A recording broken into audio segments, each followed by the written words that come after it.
প্রিয় দেশবাসী, আসসালামু আলাইকুম। আপনারা জানেন প্রধানমন্ত্রী শেখ হাসিনা রাষ্ট্রপতির কাছে পদত্যাগপত্র জমা দিয়েছেন এবং আমি তা গ্রহণ করেছি।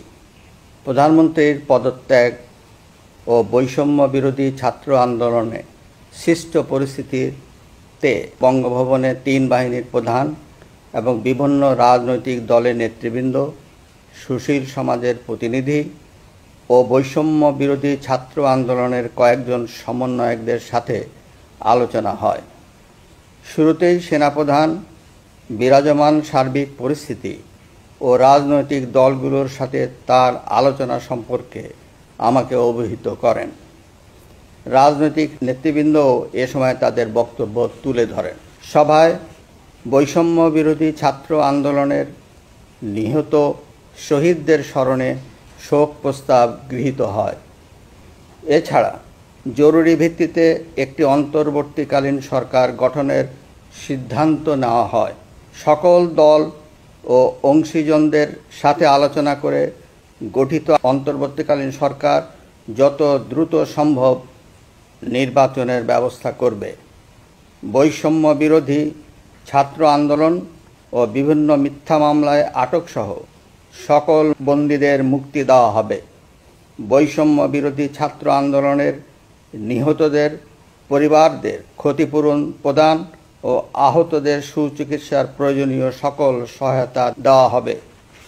সর্বসম্মতিক্রমে বিএনপির চেয়ারপারসন বেগম খালেদা জিয়াকে মুক্তি দেওয়ার সিদ্ধান্ত নেওয়া হয়। প্রিয় দেশবাসী, আমি দেশের আইন শৃঙ্খলা পরিস্থিতি স্বাভাবিক করতে এবং লুটতরাজ ও ধ্বংসাত্মক কর্মকাণ্ড বন্ধ করতে রাজনৈতিক দলগুলোর প্রতি আহ্বান জানাচ্ছি।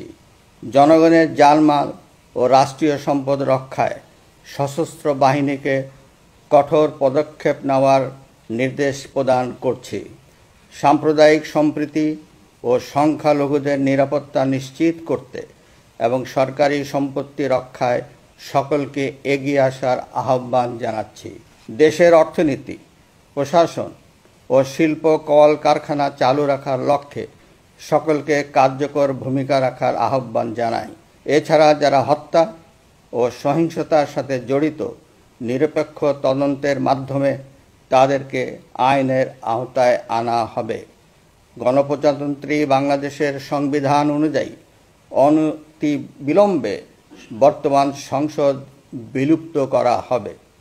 দেশের সকল অফিস আদালত স্বাভাবিকভাবেই চলবে। প্রিয় দেশবাসী, আসুন আমরা দেশকে বাঁচাতে একযোগে কাজ করি।